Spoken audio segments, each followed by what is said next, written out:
En las páginas del libro de Daniel se ocultan secretos que han desconcertado a generaciones.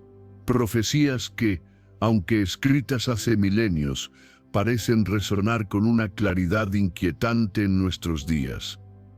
Daniel, un profeta en tierra extranjera, recibió visiones que describen imperios ascendiendo y cayendo, y una figura enigmática emergiendo en los últimos tiempos, el Anticristo. Una entidad que no solo desafiará a Dios, sino que engañará a multitudes con su apariencia de piedad. Pero ¿cómo reconocer a este impostor? ¿Qué señales dejó Daniel para que no seamos engañados? Y lo más perturbador, podría estar ya entre nosotros, disfrazado de líder espiritual. Hoy te invito a un viaje revelador. Exploraremos las 7 claves que Daniel nos dejó para identificar al Anticristo. Analizaremos las Escrituras, confrontaremos las profecías con la realidad actual y desentrañaremos verdades que podrían cambiar tu perspectiva para siempre.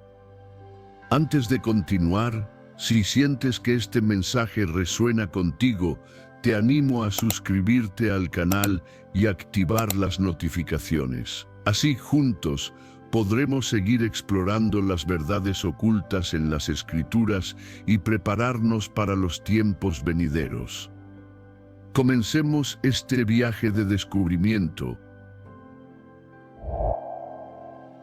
Las visiones de Daniel, el profeta en la tormenta. Para entender la magnitud de estas claves, primero debemos conocer al hombre detrás de ellas, Daniel. Su vida es una epopeya de fe inquebrantable en medio de la adversidad. Imaginemos por un momento, Jerusalén, la ciudad santa, cae bajo el yugo implacable del imperio más poderoso de su tiempo, Babilonia. Daniel, un joven noble, inteligente, con un futuro brillante, es arrancado de su hogar, de su cultura, de su Dios. Convertido en prisionero, destinado a servir en la corte de un rey pagano, Nabucodonosor. Le cambiaron el nombre, intentaron borrar su identidad hebrea, le ofrecieron los manjares contaminados del palacio. Pero Daniel, cuyo nombre significa Dios es mi juez, se mantuvo firme. Se negó a profanarse, eligiendo la fidelidad a Dios por encima de la comodidad y el favor real.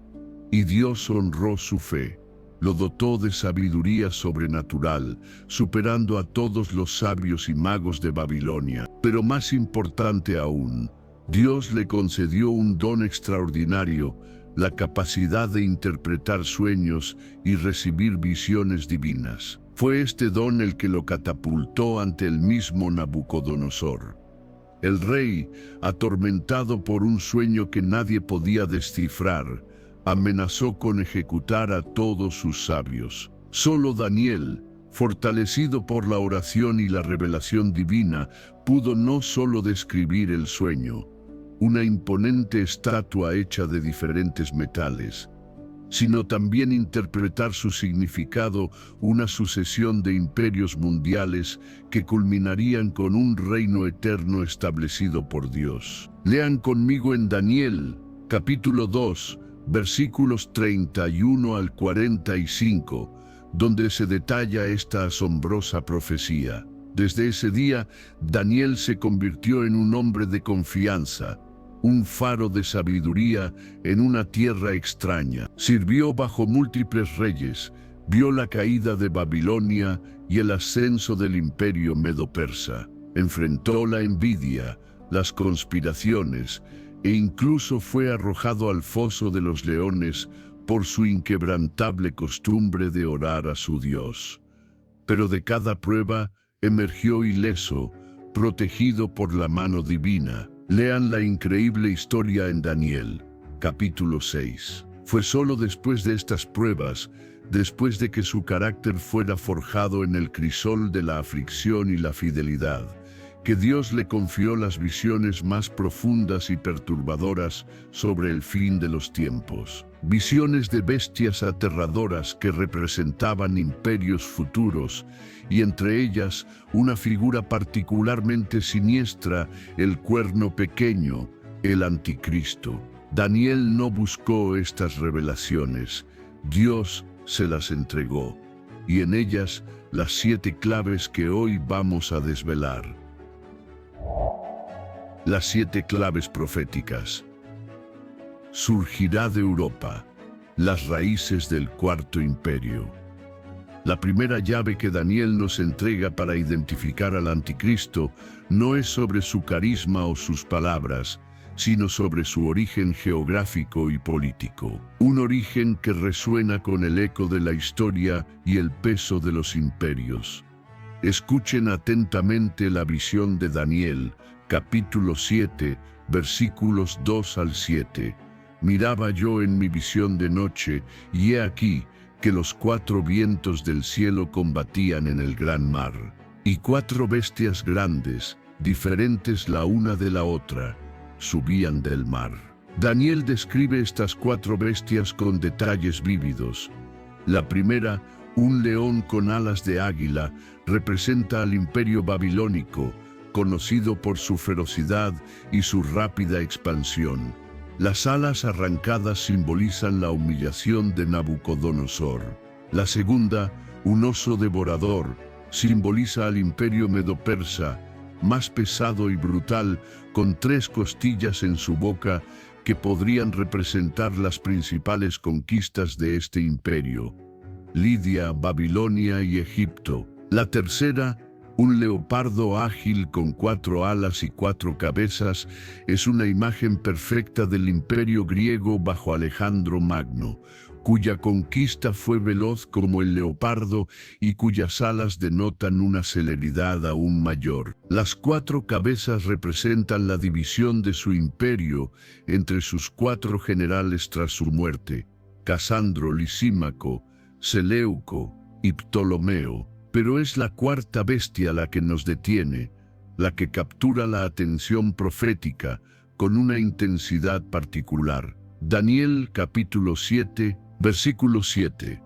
Después de esto miraba yo en las visiones de la noche, y he aquí la 4ª bestia, espantosa y terrible, y en gran manera fuerte, la cual tenía unos dientes grandes de hierro, devoraba y desmenuzaba, y las sobras hollaba con sus pies. Y era muy diferente de todas las bestias que vi antes de ella, y tenía 10 cuernos. Esta 4ª bestia, amigos oyentes, es universalmente reconocida por teólogos e historiadores como el Imperio Romano, un imperio cuya maquinaria militar y legal no tuvo parangón. Dientes de hierro. ¡Qué imagen tan poderosa para describir su capacidad de aplastar y subyugar! Devoraba y desmenuzaba, no solo conquistaba, sino que asimilaba o destruía culturas enteras. Y es muy diferente a las anteriores, quizás por su longevidad, su alcance o la naturaleza de su poder, que incluía una sofisticada red de leyes y una administración centralizada. El imperio que crucificó a nuestro Señor Jesucristo. El imperio que, bajo el general Tito en el año 70 después de Cristo, cumplió la profecía de Jesús sobre la destrucción del templo de Jerusalén, como leemos en Mateo, capítulo 24, versículo 2. Pero la visión no termina con la descripción de esta bestia. Daniel, capítulo 7, versículo 8, mientras yo contemplaba los cuernos, estos 10 cuernos que representan una forma futura, quizás fragmentada de este imperio, he aquí que otro cuerno pequeño salía entre ellos. Este es el anticristo. Su surgimiento está intrínsecamente ligado a la herencia y al territorio del Imperio Romano. No es una figura que aparece aislada, sino que emerge del seno de esta estructura de poder. Aunque el Imperio Romano de Occidente cayó oficialmente en el año 476 después de Cristo, su legado, su influencia, su espíritu, ha demostrado una resiliencia asombrosa. ¿Dónde encontramos sus huellas hoy? En las naciones de Europa moderna, muchas de las cuales se levantaron sobre las provincias del antiguo imperio, en sus sistemas legales que beben del derecho romano, en sus lenguas romances, y de manera crucial para nuestra investigación, en una institución religiosa que no solo sobrevivió a la caída de Roma, sino que, en muchos sentidos, llenó el vacío de poder y se convirtió en una fuerza unificadora y dominante en Europa durante siglos. La Iglesia Católica Romana, con su centro neurálgico en la ciudad de Roma, en el Vaticano. Pensemos en el Sacro Imperio Romano Germánico, que durante siglos intentó revivir la gloria de Roma en Europa. Pensemos en figuras como Napoleón o incluso Hitler, que soñaron con unificar Europa bajo un nuevo tipo de imperio con ecos romanos. La idea de una Europa unida, de un poder centralizado en el antiguo territorio romano, no ha muerto. Esta clave es fundamental. El anticristo no será un extraño para el orden mundial occidental, será un heredero, un producto del sistema que se originó en el Imperio Romano. Una figura que de alguna manera representará la continuación o la resurrección de ese poder romano, ya sea en su forma política o, y esto es muy importante, en su manifestación religiosa política. Por eso, muchos eruditos bíblicos, a lo largo de la historia, han mirado hacia Europa, hacia las estructuras de poder que tienen sus raíces en Roma. ¿Será una coalición de naciones europeas como la Unión Europea que evolucione hacia algo más? ¿O una figura que emane de la institución que ha sido el corazón espiritual de Roma durante casi 2 milenios y que ha ejercido una inmensa influencia política a lo largo de la historia? La profecía es clara, su origen está inextricablemente ligado al Cuarto Imperio. No podemos ignorar esta conexión geográfica e histórica. Eliminará a 3 líderes, el ascenso implacable. La visión de Daniel continúa desvelando la naturaleza implacable de este cuerno pequeño y su modus operandi para alcanzar la supremacía. Regresemos a Daniel, capítulo 7, versículo 8. Y delante de él fueron arrancados 3 de los cuernos primeros. Y el versículo 24 lo confirma y amplía, y los 10 cuernos significan que de aquel reino, es decir, del territorio del Cuarto Imperio, se levantarán 10 reyes, y tras ellos se levantará otro, el cual será diferente de los primeros, y a 3 reyes derribará. Esta segunda clave es directa, y nos habla de una consolidación de poder brutal. Para asegurarse el dominio absoluto, el anticristo derribará, subyugará o eliminará a 3 de los 10 reyes o líderes que componen la estructura de poder de la que él mismo emerge. Es importante notar que la profecía no especifica que esta eliminación sea necesariamente mediante una guerra abierta y sangrienta, aunque podría serlo. La palabra arrancados del arameo fetakar sugiere una remoción completa y decisiva. Podría manifestarse a través de intrigas políticas sofisticadas, alianzas secretas que luego son traicionadas, presiones económicas o diplomáticas insostenibles, o incluso el uso de información comprometedora para neutralizar a estos oponentes. Un golpe maestro, quizás silencioso para el gran público, pero devastador para el equilibrio de poder existente. Estos 10 cuernos, o 10 reyes, han sido objeto de mucha interpretación. Podrían representar una confederación final de 10 naciones o bloques de poder en el territorio del antiguo Imperio Romano revivido, como algunos interpretan la Unión Europea o una futura alianza militar. En este escenario, el anticristo surgiría como un 11º líder que mediante astucia y fuerza eliminaría a 3 de sus pares para convertirse en la figura dominante de la coalición. Alternativamente, si consideramos el contexto eclesiástico, especialmente si el anticristo tuviera una dimensión religiosa prominente, estos 10 reyes podrían simbolizar figuras de alto rango dentro de una estructura religiosa poderosa y global. Pensemos en un cónclave papal, como mencionamos antes. Los cardenales, a menudo llamados príncipes de la Iglesia, son quienes eligen al nuevo líder. Podrían 3 figuras influyentes, quizás representantes de facciones teológicas más tradicionales o conservadoras, o simplemente individuos que por su prestigio y postura representen un obstáculo para la agenda de este cuerno pequeño, ser arrancadas de su influencia. Esto podría ocurrir mediante reasignaciones a puestos irrelevantes, campañas de descrédito sutiles, o la promoción de narrativas que los aíslen y neutralicen. La frase delante de él, Min Koda Mohi, es crucial. No es una casualidad. Él es la causa directa, el agente activo de su caída. Esto revela su naturaleza despiadada y su habilidad como estratega.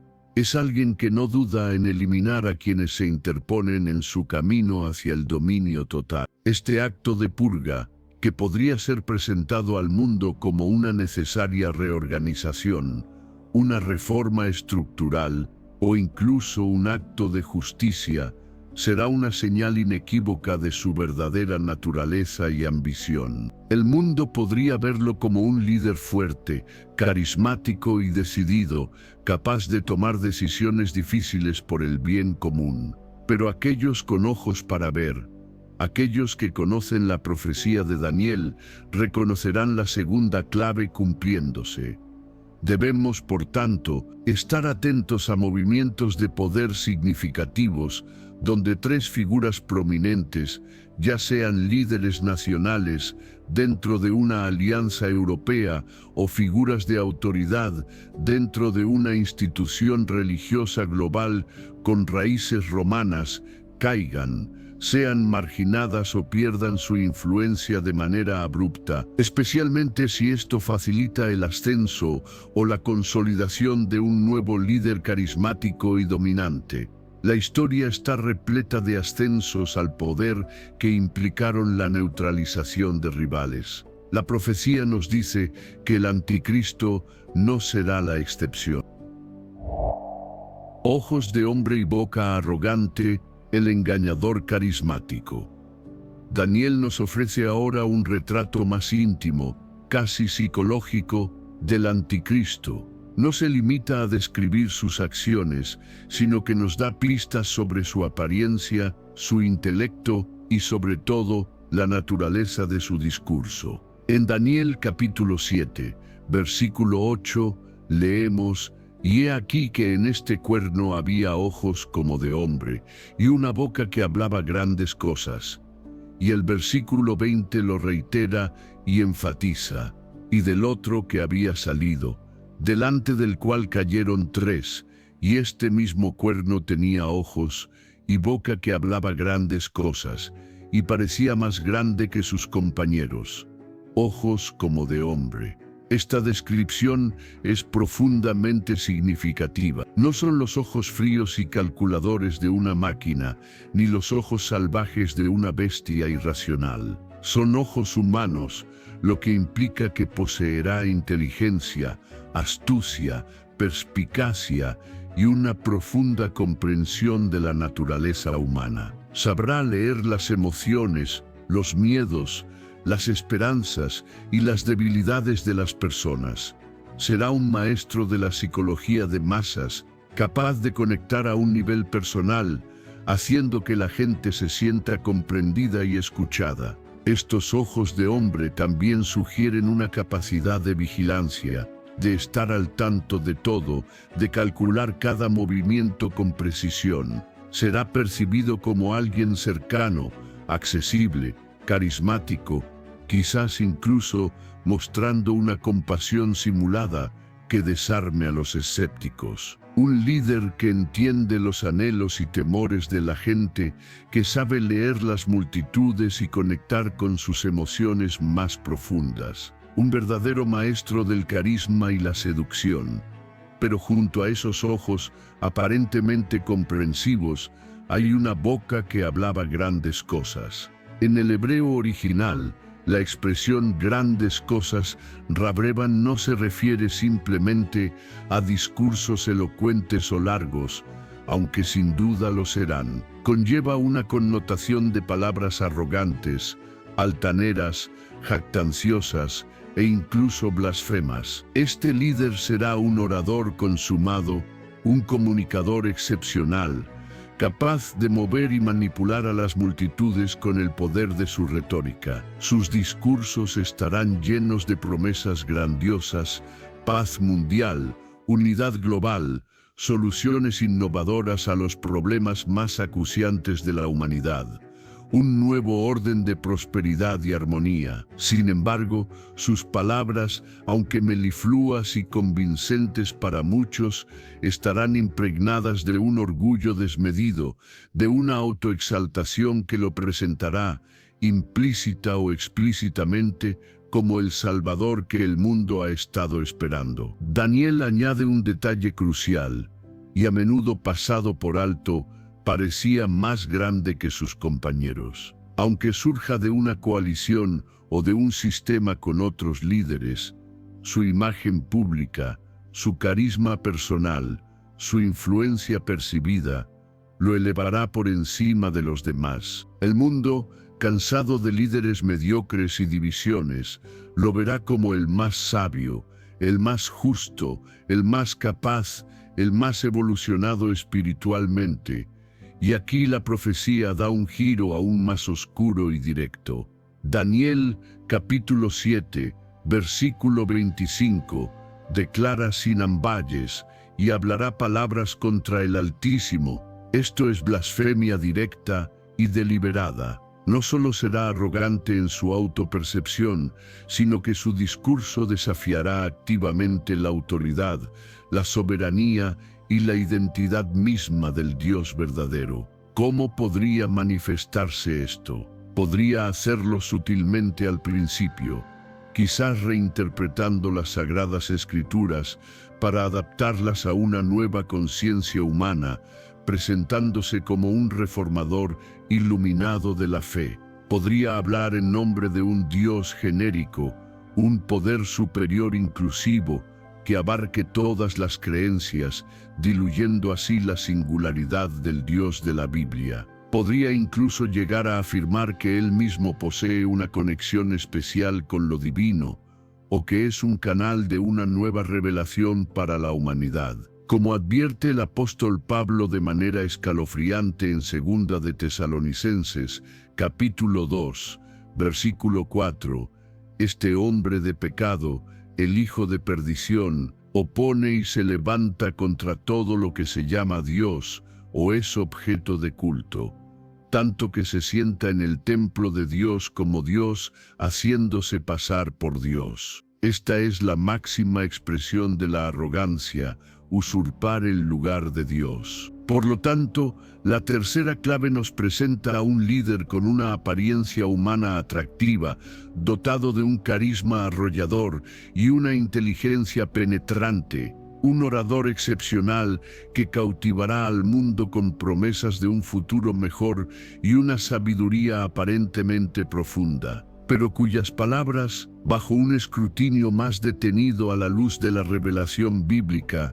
destilarán una arrogancia satánica y una blasfemia directa o indirecta contra el Creador. Busquen a alguien que encaje en esta descripción, alguien cuya elocuencia y atractivo popular oculten una agenda de autoexaltación y una profunda rebelión espiritual contra el Dios verdadero. Este no será un tirano obvio desde el principio, sino un lobo con piel de oveja, un maestro del engaño. Engaña con una paz falsa el pacto mortal. Habiendo explorado su origen, su método de ascenso y su perfil personal, Daniel nos revela ahora la estrategia maestra mediante la cual el anticristo seducirá al mundo y consolidará su influencia inicial, la promesa de paz, pero no una paz genuina y duradera, sino una paz falsa, un espejismo mortal. Daniel capítulo 8, versículo 25, nos advierte: con su sagacidad hará prosperar el engaño en su mano, y en su corazón se engrandecerá, y sin aviso o en tiempo de paz, según algunas traducciones, destruirá a muchos. Y aún más revelador y específico es Daniel capítulo 9, versículo 27. Y por otra semana, es decir, un periodo de 7 años, confirmará el pacto con muchos, la sagacidad, la astucia diplomática, la manipulación inteligente. Esa es su principal herramienta, no la fuerza bruta en esta etapa. Y el pacto con muchos es su obra maestra de engaño político y espiritual. Este pacto, berit en hebreo, que significa un tratado, alianza o convenio solemne, probablemente será un tratado de paz global o regional de gran envergadura. Muchos eruditos bíblicos creen que estará centrado en resolver el conflicto aparentemente insoluble del Medio Oriente, involucrando a Israel y a las principales potencias mundiales, y posiblemente contando con la bendición o mediación de importantes líderes religiosos. Un acuerdo que será aclamado por un mundo cansado de guerras, terrorismo y divisiones, como la solución definitiva, el amanecer de una nueva era de armonía y cooperación global. Este pacto que el anticristo confirmará, lo que sugiere que podría basarse en iniciativas o acuerdos preexistentes que él llevará a su culminación, marcará el inicio de la última semana profética de Daniel, un periodo crucial de 7 años en la escatología bíblica. Durante la primera mitad de esta semana, es decir, los primeros 3 años y medio, el anticristo se presentará como un gran pacificador, un estadista brillante, un unificador de naciones y religiones. Su popularidad se disparará a niveles sin precedentes. El mundo, desesperado por la paz y la estabilidad, lo recibirá con los brazos abiertos y lo aclamará como un visionario. Los líderes mundiales lo elogiarán, los pueblos lo celebrarán, e incluso muchas instituciones religiosas, ansiosas por la unidad y la relevancia, podrían bendecir este pacto y a su artífice. Pero la palabra de Dios nos advierte que será una paz falsa, una ilusión cuidadosamente orquestada para adormecer al mundo y prepararlo para su verdadero objetivo. Como advierte el apóstol Pablo en Primera de Tesalonicenses, capítulo 5, versículo 3, que cuando digan paz y seguridad, entonces vendrá sobre ellos destrucción repentina, como los dolores a la mujer encinta, y no escaparán. Esta paz no estará basada en la verdad y la justicia de Dios, que son los únicos cimientos para una paz verdadera, sino en compromisos humanos, en un relativismo moral y espiritual, en una falsa unidad que sacrifica los principios divinos y la exclusividad del Evangelio de Jesucristo.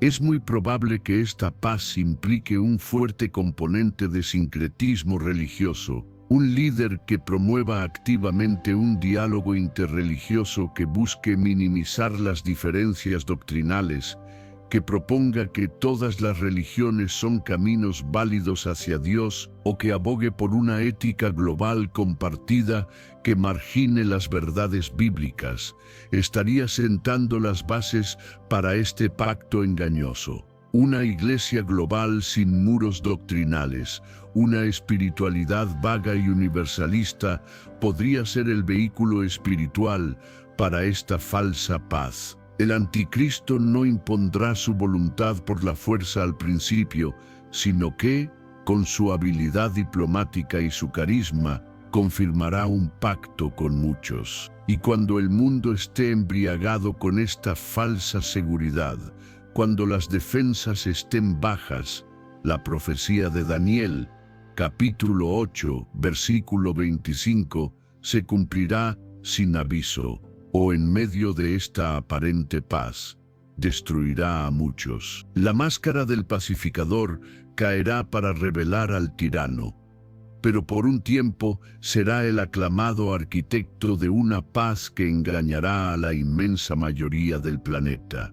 La cuarta clave es, por tanto, inequívoca, un líder mundial que emerge como el gran garante de una paz global, una paz que es aclamada universalmente, pero que está fundamentalmente basada en el engaño y que precede a una gran destrucción.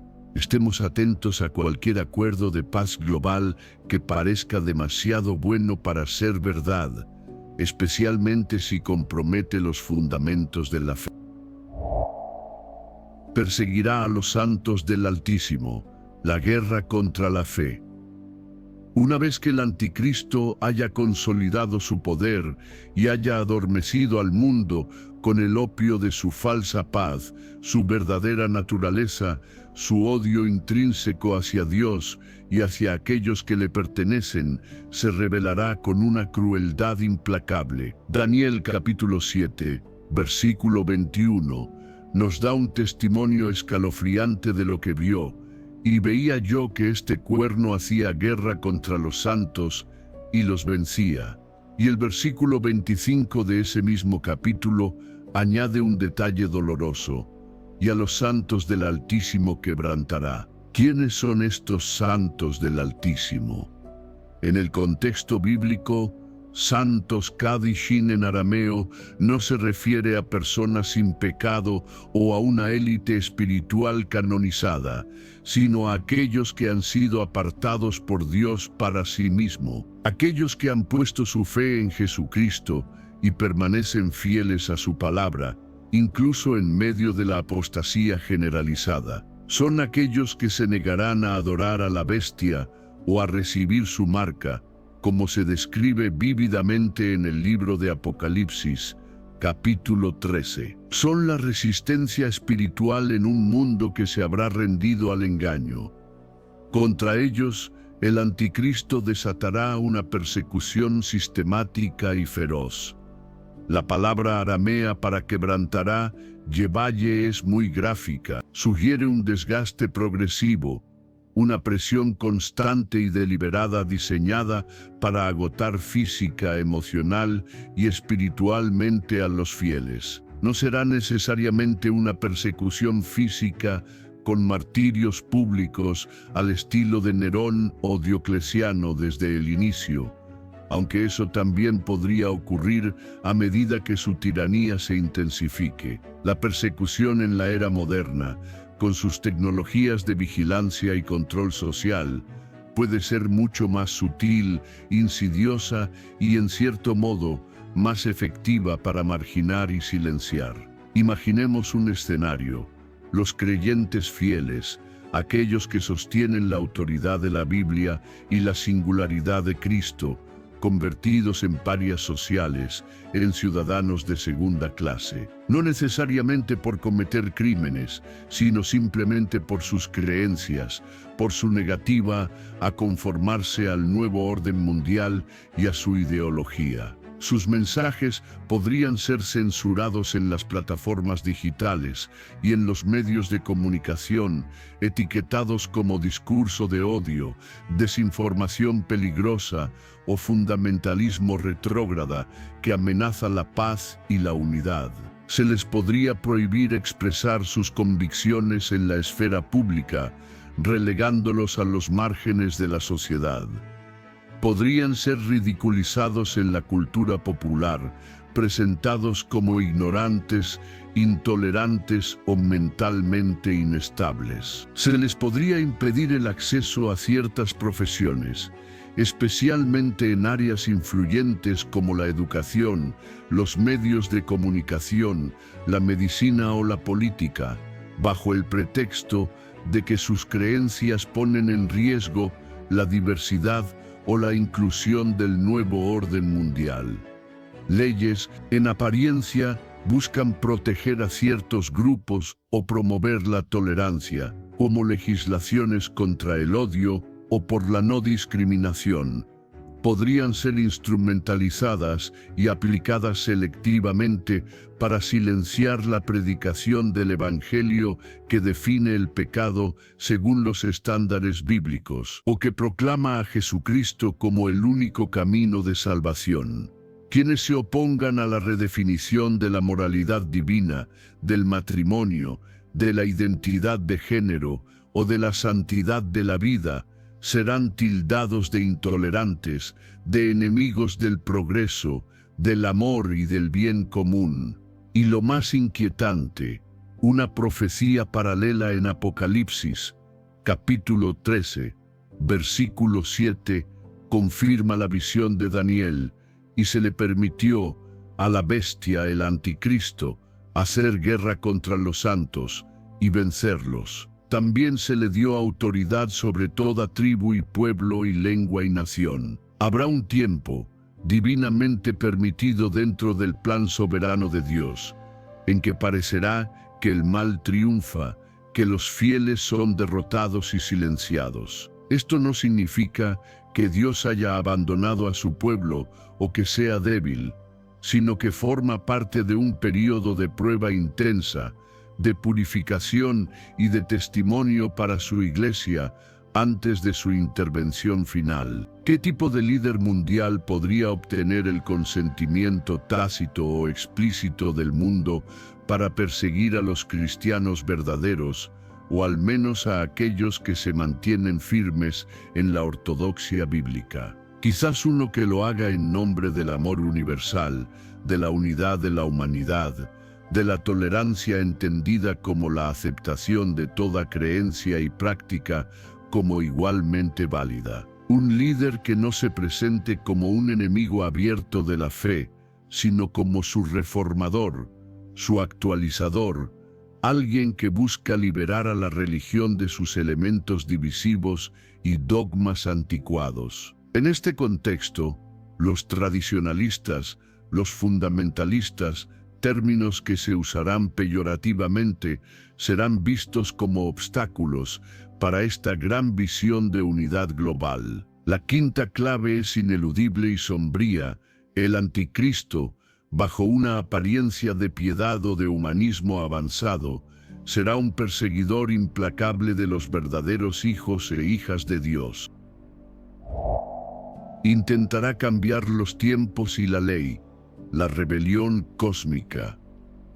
La audacia del anticristo, su rebelión contra el orden establecido por Dios, no conocerá límites. Daniel, capítulo 7, versículo 25, nos revela una de sus ambiciones más profundas y sacrílegas, y pensará, o intentará, en cambiar los tiempos y la ley. Esta no es una simple reforma legislativa, es un ataque directo a la estructura misma de la realidad divina y moral. Primero, cambiar los tiempos simnin en arameo.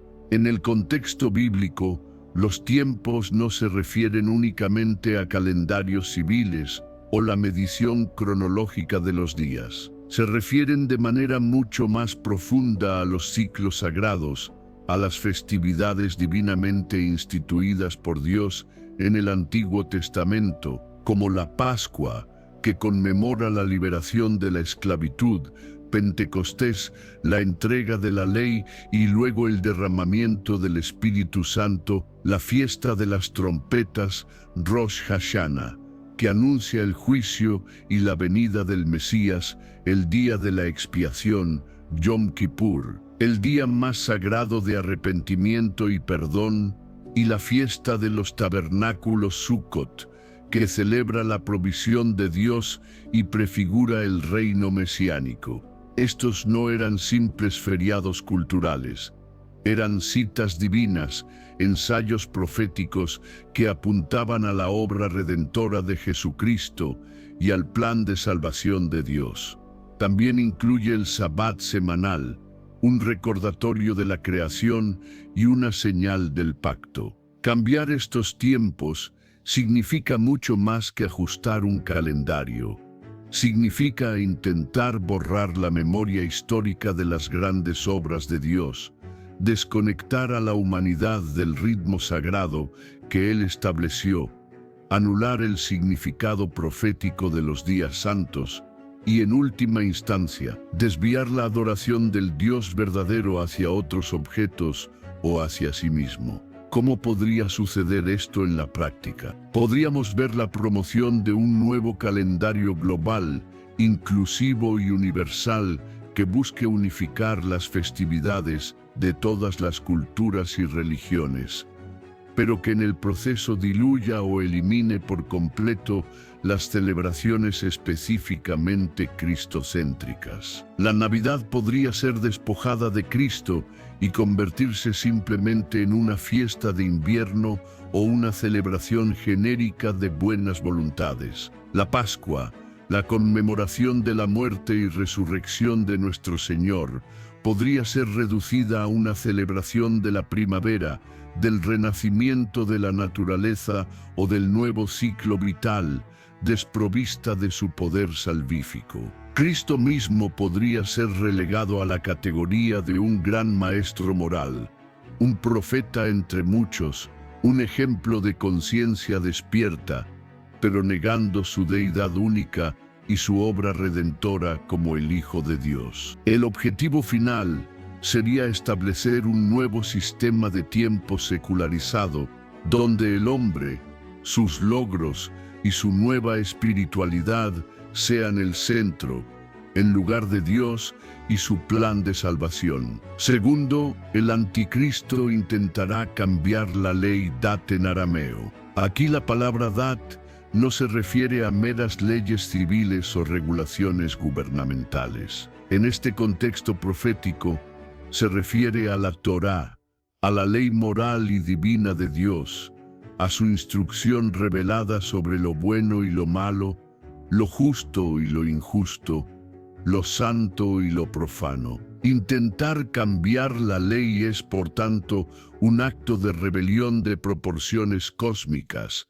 Es el intento de la criatura de reescribir los estándares morales establecidos por el Creador.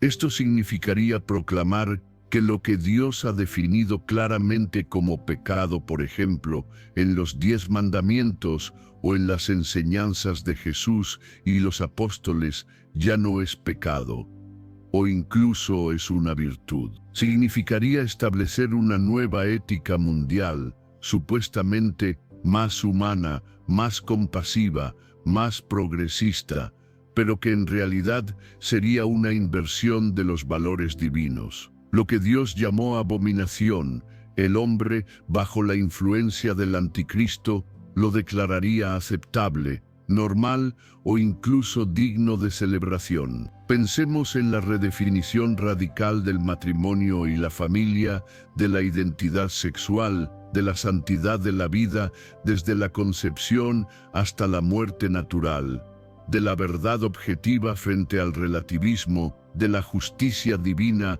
frente a la justicia social secularizada. Y si este líder, el anticristo, posee una significativa autoridad espiritual, como podría tenerla una figura religiosa global de primer orden, podría intentar impulsar estos cambios revolucionarios, no desde un parlamento secular, sino desde un púlpito, desde una posición de autoridad religiosa. Podría presentarlos no como una rebelión contra Dios, sino como una nueva revelación, una nueva comprensión de la voluntad divina, una adaptación necesaria de la fe a los tiempos modernos y a las nuevas realidades humanas. Sería el engaño supremo, cambiar la ley de Dios en nombre de Dios. Esta es la sexta clave, y es aterradora en sus implicaciones. un intento deliberado y sistemático de desmantelar el orden divino, de borrar la huella distintiva de Dios en el tiempo y en la moralidad, y de levantar en su lugar un nuevo paradigma espiritual y ético centrado en el hombre y sus deseos, donde Dios ya no tenga la última palabra.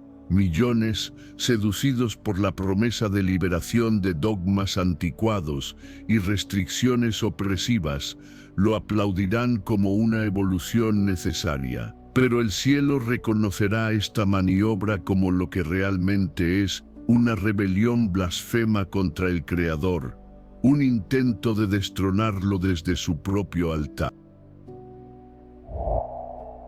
Dominará durante 3 años y medio el reinado de la oscuridad.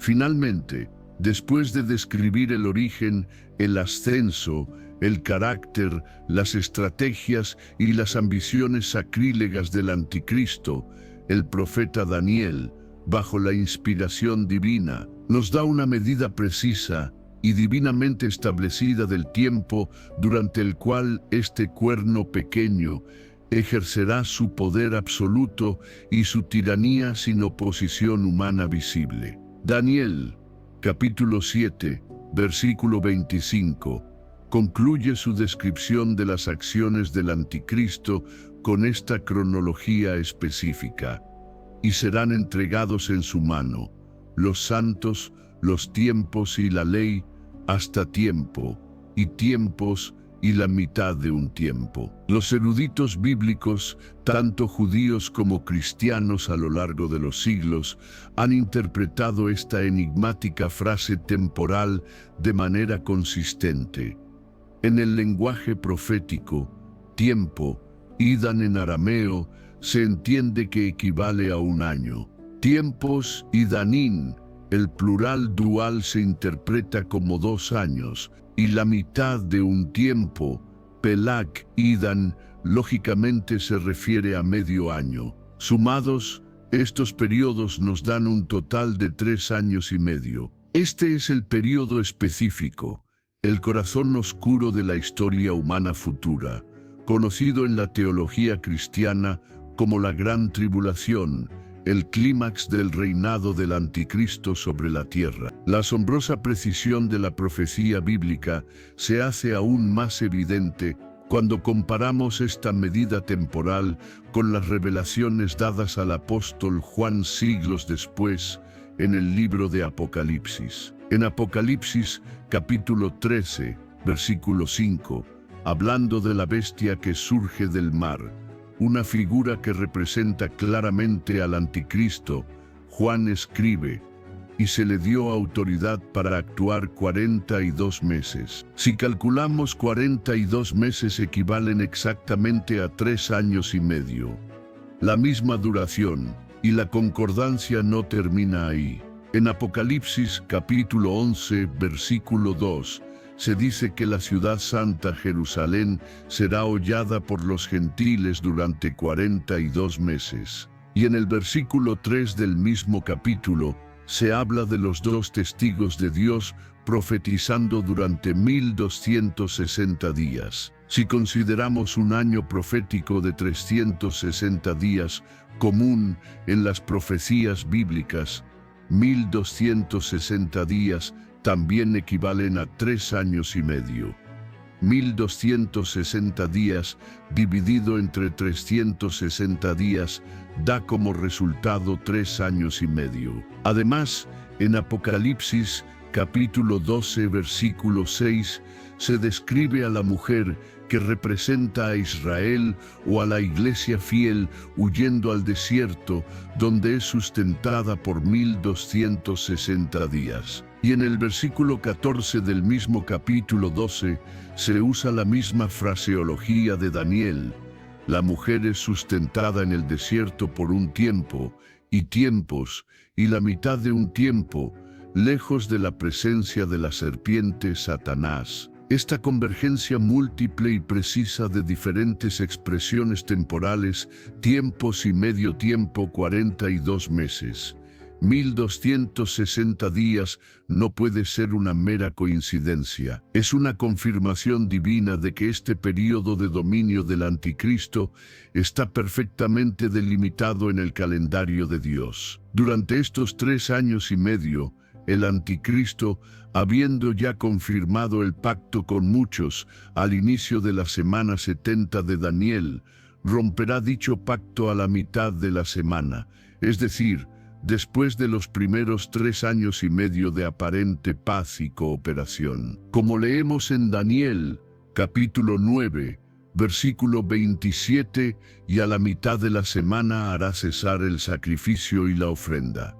En este punto, revelará su verdadera naturaleza tiránica, instaurará lo que Jesús llamó la abominación desoladora en el lugar santo, muy probablemente un templo judío reconstruido en Jerusalén, proclamándose a sí mismo como Dios y exigiendo adoración tal como lo describe el apóstol Pablo en 2 de Tesalonicenses, capítulo 2, versículo 4. Será un tiempo de angustia y persecución sin precedentes en la historia humana, como lo describió nuestro Señor Jesucristo en el discurso del Monte de los Olivos, registrado en Mateo, capítulo 24, versículos 21 y 22. Porque habrá entonces gran tribulación, cual no la ha habido desde el principio del mundo hasta ahora, ni la habrá. Y si aquellos días no fuesen acortados, nadie sería salvo. Mas por causa de los escogidos, aquellos días serán acortados. Los santos serán oprimidos y quebrantados. El sistema global, engañado y controlado, venerará al anticristo.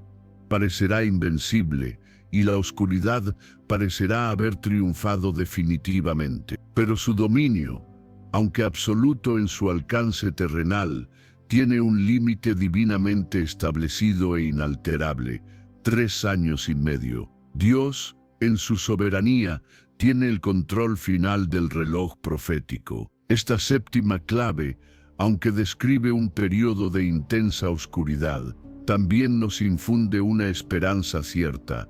El reinado de la bestia será intenso, pero será breve. Y al final exacto de este período divinamente decretado, el cielo intervendrá de manera decisiva, Jesucristo regresará en gloria, y la bestia y su sistema serán juzgados y destruidos para siempre.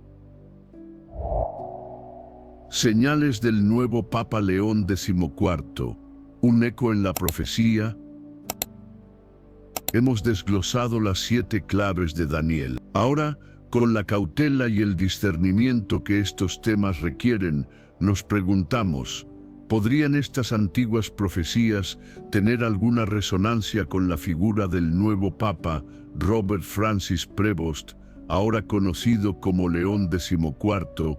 No estamos aquí para emitir juicios definitivos, sino para observar, comparar y reflexionar a la luz de las Escrituras. Un bontor surgirá de Europa, si trosi di, chitu, chau au. El Papa León XIV nació en Chicago, Estados Unidos. A primera vista, esto parecería descartar la primera clave. Sin embargo, su linaje familiar tiene profundas raíces europeas, ascendencia francesa, italiana y española. Más importante aún, su formación sacerdotal y teológica, su doctorado en Derecho Canónico y su ascenso meteórico en la jerarquía eclesiástica ocurrieron en Roma, bajo la mirada y la influencia directa del Vaticano. Fue prefecto del dicasterio para los obispos, un cargo de inmenso poder en la curia romana, antes de ser elegido papa. Su vida y carrera están intrínsecamente ligadas a Roma, el corazón del antiguo Cuarto Imperio, y la elección de su nombre, León, un nombre con una carga histórica poderosa en el papado, asociado con figuras como León I, el Grande, quien consolidó la primacía del obispo de Roma, y León XIII, quien reafirmó la influencia global de la Iglesia en la era moderna. ¿Es esta elección un guiño a la continuidad del poder romano? 2. Eliminará a 3 líderes, Si, Lo, Si, Ba, Ma, La. Sin embargo, como Papa, León XIV ahora posee la autoridad absoluta para nombrar, remover y reasignar a figuras clave dentro de la Iglesia. Durante su tiempo como prefecto, fue responsable de nombramientos episcopales alineados con la agenda sinodal del Papa Francisco. Veremos en los próximos meses o años movimientos estratégicos que marginen o silencien a 3 voces influyentes, quizás cardenales o líderes de facciones más conservadoras, que se opongan a una nueva dirección en la Iglesia. La profecía habla de un arrancar. Debemos observar con atención. 3. Ojos de hombre y boca arrogante. Comas, nanie más, nanie bien ma. Mising laogi. Su.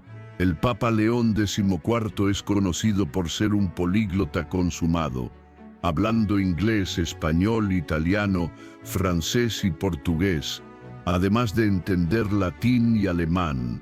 Esto le da una capacidad extraordinaria para comunicarse directamente con vastas audiencias globales sin filtros. En su primer mensaje, Urbi et Orbi, habló de paz, de ser seguidores de Cristo, de una iglesia unida, palabras elocuentes y nobles. La parte de hablar grandes cosas en el sentido de arrogancia o blasfemia es algo que solo el tiempo revelará en sus discursos y acciones futuras. Daniel nos advierte que el anticristo parecerá más grande que sus compañeros. ¿Cómo será percibida su figura en el escenario mundial en comparación con otros líderes religiosos y políticos? 4. Pon.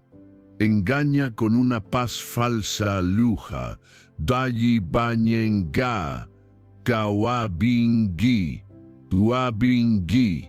El Papa León XIV ha heredado y parece estar ampliando la agenda interreligiosa de su predecesor. Ha hablado de construir una iglesia hospitalaria que reciba a todos sin condiciones, de superar barreras dogmáticas y de promover una nueva espiritualidad universal, abierta al diálogo con todas las creencias. Su primer discurso como Papa fue un llamado a la paz a todos los pueblos. Curiosamente, figuras políticas como Donald Trump, conocido por su escepticismo hacia el globalismo religioso, felicitaron efusivamente su elección. ¿Podría el nuevo Papa jugar un papel clave en la promoción de un pacto de paz global, una unidad interreligiosa que sea aclamada por el mundo, pero que, en el fondo, comprometa verdades bíblicas fundamentales? La profecía advierte de un engaño que prosperará bajo la apariencia de orden y unidad. 5. Perseguirá a los santos del Altísimo, Senbach y Cactan Jeho, y nuevamente es temprano. Pero las declaraciones iniciales sobre superar el fundamentalismo doctrinal y adaptar el catecismo a los tiempos modernos podrían, si se llevan a ciertos extremos, conducir a la marginación de aquellos que se aferran firmemente a la doctrina tradicional y a la autoridad literal de las Escrituras. Si la iglesia abierta de la que habla significa una dilución de las verdades centrales del Evangelio, aquellos que se resistan podrían ser etiquetados como divisivos o intolerantes, enfrentando una persecución sutil pero efectiva dentro de la propia estructura eclesiástica o en la sociedad en general. 6. Intentará cambiar los tiempos y la ley. Si Kau, Jin Tai Ei, Li Kau, Ba, Li Tfab. Esta es quizás una de las claves más difíciles de observar en una etapa temprana. Sin embargo, si un líder espiritual global comenzara a reinterpretar radicalmente las festividades sagradas, desconectándolas de su significado cristocéntrico, o a proponer cambios fundamentales en la ley moral de Dios sobre temas como el matrimonio, la familia, la vida y la sexualidad, presentándolos como una evolución necesaria de la fe, estaríamos viendo una señal preocupante. Se moverá el papado de León XIV en una dirección que redefina lo que la Iglesia ha enseñado durante siglos. 7. Dominará durante 3 años y medio Sam Trong, Trong 3, Nam Rouge. Esta clave se refiere al futuro, al periodo específico del reinado absoluto del Anticristo. Solo el tiempo dirá si alguna figura encaja en este marco temporal profético. Repito, no estamos afirmando que el Papa León XIV sea el Anticristo. Eso sería presuntuoso e irresponsable. Sin embargo, como creyentes llamados a discernir los tiempos, tenemos la responsabilidad de observar, de comparar las señales con las Escrituras y de estar alertas. Las profecías de Daniel son una herramienta para la vigilancia, no para la condena prematura. Pero ignorarlas, especialmente cuando ciertas tendencias parecen alinearse, sería igualmente negligente. Hemos recorrido un camino largo y complejo, desde las visiones de un antiguo profeta hasta las incertidumbres de nuestro tiempo presente. Las 7 claves de Daniel para identificar al Anticristo son como faros en una noche tormentosa, diseñados para guiarnos y advertirnos. Hemos visto cómo estas claves pintan el retrato de una figura poderosa, astuta y engañadora, que surgirá del legado del Imperio Romano, ascenderá eliminando oposición, seducirá con carisma y palabras arrogantes, prometerá una paz falsa, perseguirá a los fieles, intentará reescribir el orden divino y ejercerá un dominio limitado pero terrible durante 3 años y medio. Y hemos reflexionado, con la debida cautela, sobre cómo algunos aspectos de la figura y el pontificado incipiente del Papa León XIV podrían, o no, resonar con estas antiguas advertencias. La pregunta fundamental no es emitir un veredicto hoy, sino comprometernos a una vigilancia informada y orante. Pero, y esto es crucial, el libro de Daniel no termina con el triunfo del Anticristo. No, termina con la victoria soberana de Dios. En Daniel, capítulo 7, versículos 26 y 27, leemos: «Pero se sentará el juez y le quitarán su dominio para que sea destruido y arruinado hasta el fin, y que el reino, y el dominio y la majestad de los reinos debajo de todo el cielo sea dado al pueblo de los santos del Altísimo, cuyo reino es reino eterno, y todos los dominios le servirán y obedecerán». Esta es nuestra esperanza. Aunque los tiempos se vuelvan oscuros, aunque el engaño parezca prevalecer, el Dios de Daniel, nuestro Dios, tiene la última palabra. El Anticristo tendrá su breve momento, pero su destino está sellado la derrota, y el reino eterno pertenecerá a Jesucristo y a sus santos. Entonces, ¿qué debemos hacer? Primero, conocer las Escrituras. La ignorancia es el caldo de cultivo del engaño. Estudien la palabra de Dios, especialmente las profecías. Segundo, vigilar y orar. Jesús nos instó a velar y orar para no caer en tentación y para discernir los signos de los tiempos. Tercero, permanecer firmes en la fe. No se dejen llevar por vientos de doctrina extraña o por la presión de conformarse a un mundo que se aleja de Dios. Cuarto, compartir la verdad con amor. Si este conocimiento les ha impactado, compártanlo con otros, no con espíritu de miedo, sino con el deseo de que también ellos abran los ojos y se preparen. Los animo a profundizar en el libro de Daniel. Investiguen por ustedes mismos. Contrasten lo que han oído con la palabra de Dios. Si este mensaje ha resonado en su corazón, suscríbanse a este canal para más análisis proféticos y dejen sus comentarios abajo. ¿Qué clave les parece más relevante hoy? ¿Qué otras señales observan en el mundo? La conversación es vital. El futuro es incierto, pero nuestra fe no debe serlo. El anticristo vendrá como está escrito, pero también está escrito que Jesucristo regresará en gloria para establecer su reino eterno. Que nuestra preparación no sea de temor, sino de expectación gozosa y fidelidad activa. Que el Señor nos dé sabiduría, discernimiento y la valentía para ser luces en medio de la oscuridad. Amén.